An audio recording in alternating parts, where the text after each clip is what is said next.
Irmãos e irmãs, nós estamos vivendo um momento muito importante da nossa liturgia. Diria, o coração da nossa liturgia, ele se encontra na Quaresma. Esse tempo em que nós nos preparamos para a maior festa do nosso calendário litúrgico, que é a Páscoa. Então, na quarta-feira passada, nós iniciamos essa caminhada quaresmal, com a quarta-feira de cinzas, o portal da Quaresma. E a partir daquele momento, ao passar por esse portal, a quarta-feira de cinzas, com as cinzas na nossa cabeça, nós entramos num deserto.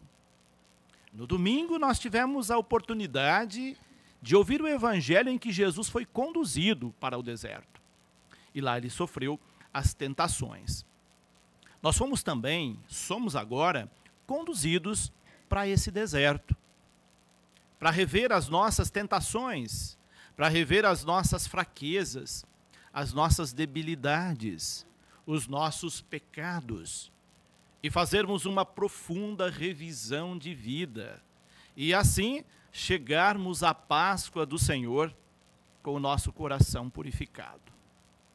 Se nós chegarmos até a Páscoa sem ter mudado nada dentro de nós, a Quaresma não teve nenhum sentido na nossa vida. Por isso esse tempo é um tempo intenso de revisão de vida. Por isso lá no primeiro dia da Quaresma, você se recorda que nós tivemos a recomendação com aqueles 3 elementos essenciais da nossa conversão: o jejum, a caridade ou esmola e a oração.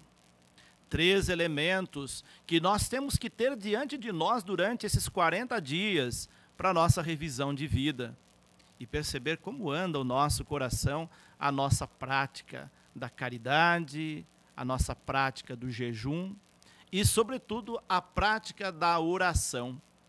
E é a oração que é centro da nossa liturgia da palavra desta terça-feira.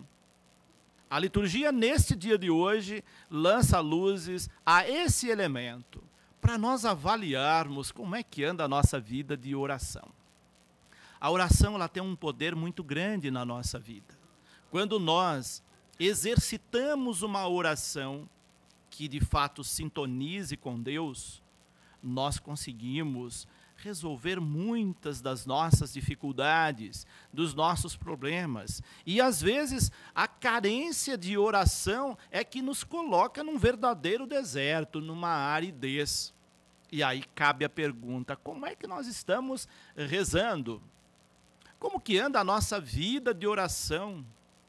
Que tipo de oração nós costumamos fazer?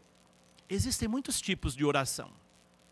Existe a oração de petição, que é a mais comum. É aquela oração quando a gente pede algo a Deus.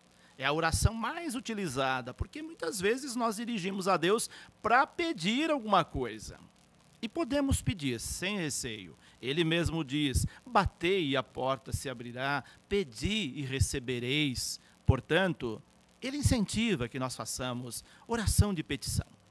Existe também a oração de ação de graças, que é aquela oração de agradecimento a Deus, onde a gente não pede nada, mas se coloca diante de Deus para agradecê-lo.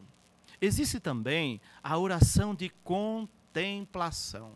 É aquela oração que a gente se coloca diante de Deus, diante do sacrário, diante do crucificado, diante da imagem de Nossa Senhora, ou do nosso santo de devoção, e ali a gente simplesmente contempla, para que Deus também nos contemple. E ali, naquele silêncio, nós falamos com Deus, sem usar palavra alguma. É uma modalidade de oração. Existem outras também.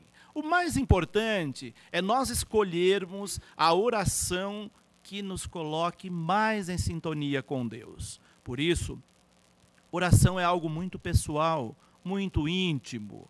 É algo que cada um tem o seu método, o seu modelo de oração, que faz melhor para ele, que conecta mais com Deus.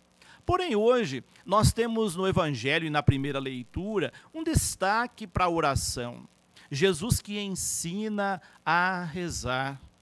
O evangelista mostra que, às vezes, as nossas orações, elas são muito técnicas, muito mecânicas, e às vezes por isso ela não tem a eficácia que deveria. Por isso ele dá um conselho muito importante para nós. Quando rezardes, não fique muito preocupado com as palavras, porque Deus entende a nossa intenção. Então não se preocupe em falar bonito diante de Deus.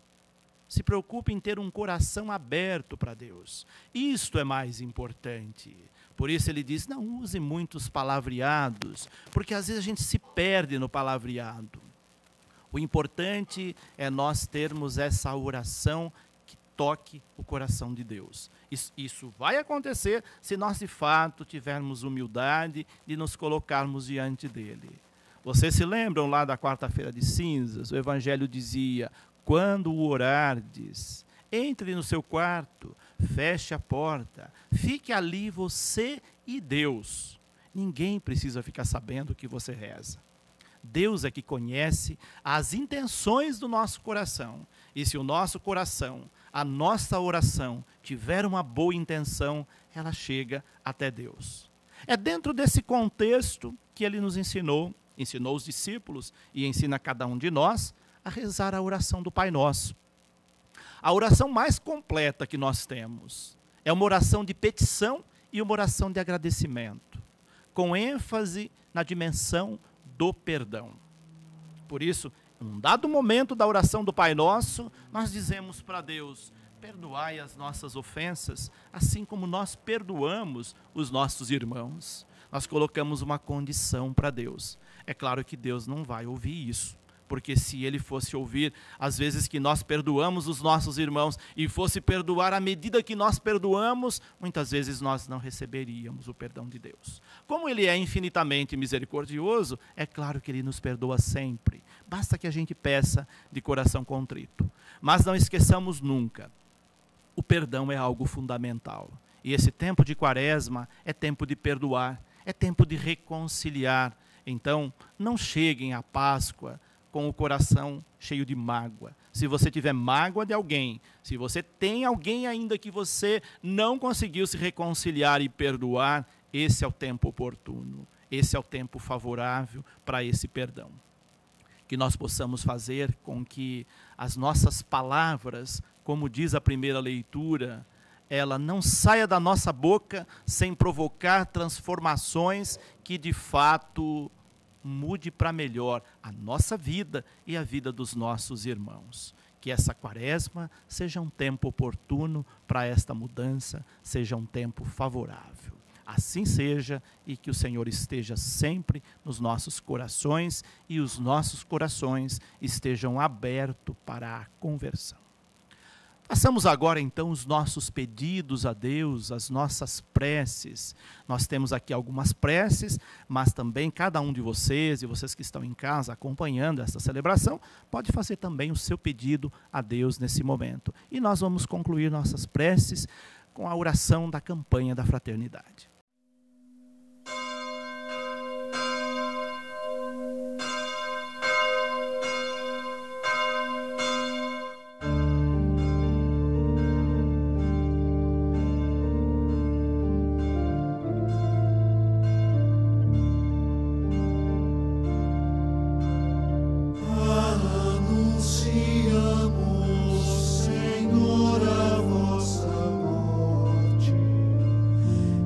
Proclamamos a vossa